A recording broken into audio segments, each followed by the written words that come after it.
Hi అండి, ఈరోజు కాకరకాయ ఫ్రై చేస్తున్నాను. ఎట్లా చేయాలో చేసి చూపిస్తాను. చూపిద్దామా? ఇట్లా పొట్టు తీసేసుకోవాలి. ఇవి కూడా కట్ చేసుకోవాలి. కట్ చేసి చూపిస్తాను. కాకరకాయలు ఇట్లా కట్ చేసుకోవాలి. కొంచెం లైట్గా సాల్ట్ వేసుకోవాలి. కొంచెం లైట్గా షుగర్ వేసుకోవాలి. బాగా మిక్స్ చేయాలి. ఎందుకంటే ఇందులో చేదుంతా తీసేస్తున్నాం అన్నమాట. చేదు తీసేయడం వల్ల కాకరకాయ కూర చాలా టేస్టీగా ఉంటుంది.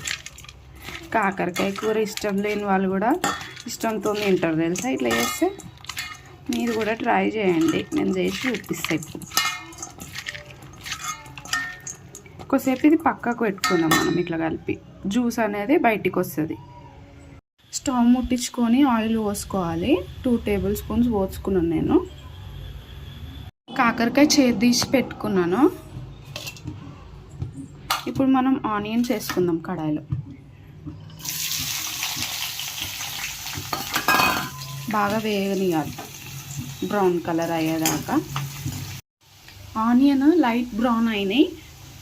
ఇప్పుడు మనం అల్లం వెల్లుల్లి పేస్ట్ వేసుకోవాలి. కొంచెం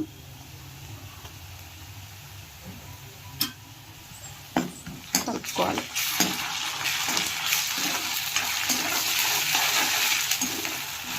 పచ్చివాసన పోయిన తర్వాత పసుపు వేసుకోవాలి. పసుపు వేసుకుంటున్నాను. ఇప్పుడు కొంచెం లైట్గా పసుపు వేసుకున్నాను. ఇప్పుడు టమాటో వేసుకోవాలి.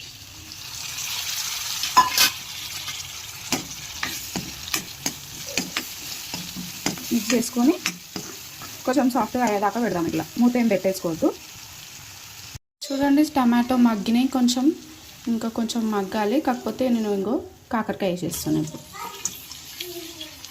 కాకరకాయ వేసిన తర్వాత కాకరకాయతో పాటు అది కూడా ఉడుకుతుంది. మిక్స్ చేసుకొని ఇప్పుడు నేను సాల్ట్ వేసుకుంటున్నా. మిక్స్ చేసుకోవాలి సాల్ట్ వేసుకొని.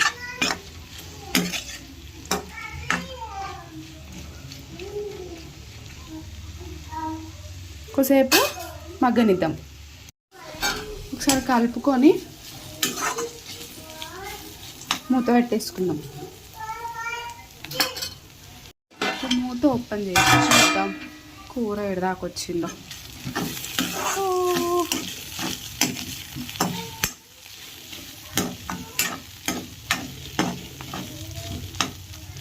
ఉడికిందో ఎట్లా చూసుకోవాలంటే గంటతో ఇంకో ఇట్లా అని చూస్తే ఇట్లా సపరేట్ అవుతుంది.